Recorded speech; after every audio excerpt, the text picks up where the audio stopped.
Leaders from across the region have been calling pastors in Southwest Philadelphia, asking how to help ease the tension in a grieving neighborhood. And we've been responding as best as we could to provide comfort, to let the family members know they don't have to bear this burden alone. We are there for them and with them. We've been praying with them and praying for them. Fox 29's Dave Schrattweiser continues our team coverage tonight. He joins us live now in the neighborhood where the fire destroyed the homes. And of course, Dave, a lot of people there questioning how long it took firefighters to respond. No doubt about that, Ian, but all quiet out here tonight where protests erupted last night and arrests were made. Tonight, the police department's civil affairs unit is out here to keep things under control. Extra police officers are nearby, but residents in this neighborhood still have lots of questions about the police department's response, the fire department's response time. Because they did their best, they took the risk climbing up the ladder. The debate rages on Gessner Street over the fire department's response time to Saturday's 3-alarm fire here that left 4 children dead, dozens homeless, and a neighborhood up in arms.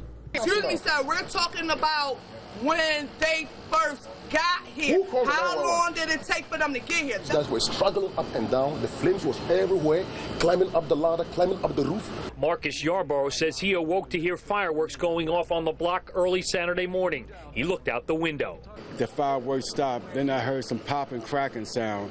And I looked at my window and I seen the couch on fire across the street. He called 911. His estimate on the fire company's response time. How long do you think it was before a truck got here? 20 minutes. Dominic Drummond says his cousin called 911 too. His personal recollection of the response time. It took 20 minutes. Then they finally got here. They got out the car and stayed for like 15 minutes. That's in stark contrast to what the fire department says. The first call came in at 2:44 a.m.